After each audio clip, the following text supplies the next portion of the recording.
Okay, let's just get right into it. It's been about 3 years since the whole generative AI boom really kicked off. And now, well, AI tools are pretty much everywhere. We're talking everything from writing your emails to crunching massive amounts of data. But here's the thing, here's the paradox. Just because everybody is using AI, it absolutely does not mean everyone is profiting from it. Not even close.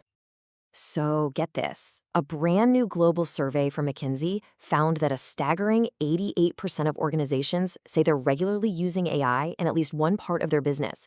I mean, that is a huge number. It tells us that adoption isn't even a question anymore. AI is officially mainstream. But, and this is a huge but, this is where the whole story takes a turn.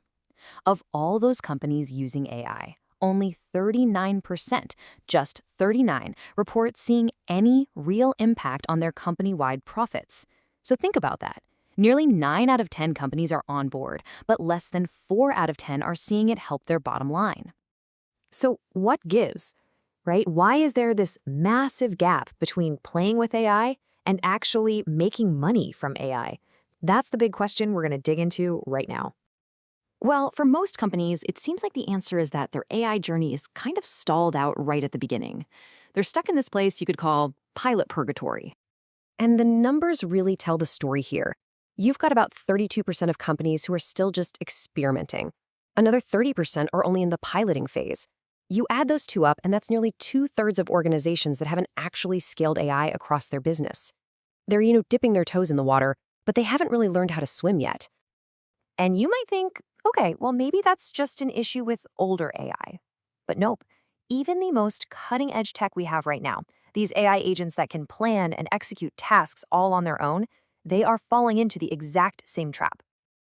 Look at this. The curiosity about AI agents is through the roof. 39% are already experimenting. But that scaling number, that tells the real story. Only 23%. The hype is definitely there, but widespread, meaningful use is just not happening yet. And this quote from McKinsey's Michael Chui just hits the nail on the head. He says it perfectly. This all highlights the massive contrast between the potential we see in the hype cycle and what's actually the reality on the ground. There's a world of difference between what AI can do and what most companies are actually doing. But here's the good news. It's not all doom and gloom. There is a small, elite group of companies, we're talking about 6%, that are succeeding. They've crossed this great AI divide, and believe me, they are reaping some massive rewards. Let's call them the AI high performers. So what does it take to get into this exclusive club? Well, the report defines these high performers as companies that can point to 5% or more of their total profits, their EBIT, and say that came from AI. And on top of that, they're reporting significant value from it. This isn't just a rounding error for them. It's a real, measurable game changer. This is the million-dollar question, isn't it? What in the world are these high performers doing that the other 94% of companies are not? Well, it turns out they're not just playing the same game better.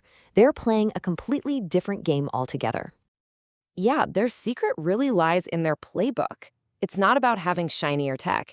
It's about having a fundamentally different strategy and a completely different mindset. And it all starts right here. According to McKinsey's Tara Krishnan, the single biggest thing that sets them apart is their level of ambition. It's the foundation for everything else they do. And the difference in that ambition is, well, it's stark. Half of all high performers are using AI to go after transformative change. They're trying to reinvent their business from the ground up. Meanwhile, almost half of the other companies are just aiming for incremental change, making little tweaks here and there. We see this exact same pattern in their goals. Look, sure, everybody wants to be more efficient. The numbers there are pretty much the same.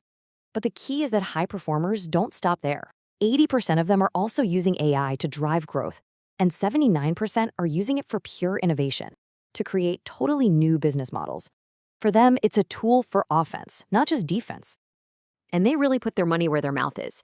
A stunning 55% of these high performers are fundamentally redesigning their business workflows around AI. That's nearly 3 times the rate of their peers. They're not just plugging AI into old, creaky processes. They're building brand new processes with AI at the very core. So, if you boil it all down, the high performer playbook has 4 key moves. Number 1, aim for transformation, not just little tweaks. 2, Be willing to redesign your workflows to really unlock what AI can do. 3, get deep, real commitment from your senior leadership. And finally, number 4, back it all up with way more investment. Of course, a divide this big has ripple effects across the entire organization. And that's especially true when you start talking about people, the workforce, and about managing risk. Let's just tackle the elephant in the room: jobs. It's the question on everyone's mind. But what the survey data shows is that the reality is way more complicated than a simple yes or no. In fact, if you look at the next year, the largest group here, 43%, they actually expect no change to the total number of employees at their company because of AI. Now, yeah, about a third do expect a decrease, but check this out. A surprising 13% actually expect their workforce to increase, so the picture is incredibly mixed. Okay, now here is a really fascinating, counterintuitive insight from all this data. The high performers, the ones getting the most value from AI, are also more likely to say they've run into problems. And you have to ask why. Well, it's because they're the ones actually pushing the boundaries. They're using AI in more important, mission-critical ways. It's a classic case of more risk, more reward. And these are the top risks they're bumping into. Inaccuracy is the big one, hitting 30% of companies. But you also see major concerns around cybersecurity and regulatory compliance. The key takeaway here isn't just the list of risks. It's that the high performers aren't avoiding these things. They're confronting them head-on and building systems to manage them. That's a huge part of their success. So when you step back and look at the whole picture, the message from all this data is crystal clear. A great divide has opened up in the business world. On one side, you have companies that are just tinkering with AI, stuck in that pilot purgatory. And on the other, you have the high performers who are using it as a catalyst for genuine transformation. And that really brings us to the final question, the one I want you to take back to your own team. Your organization is almost certainly part of that 88% using AI. The real question is, which side of the divide are you on? Are you using it to transform, or are you just tinkering?